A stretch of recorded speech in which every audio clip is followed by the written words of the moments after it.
ॐ सोमनाथाय नमः। ॐ मल्लिकार्जुनाय नमः। ॐ महाकालेश्वराय नमः।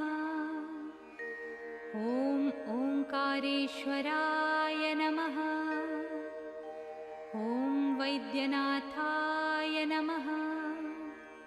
ॐ भीमशङ्कराय नमः। ॐ रामेश्वराय नमः। ॐ नागेश्वराय नमः। ॐ विश्वेश्वराय नमः। ॐ त्र्यम्बकेश्वराय नमः। ॐ केदारेश्वराय नमः। ॐ भुस्मेश्वराय नमः।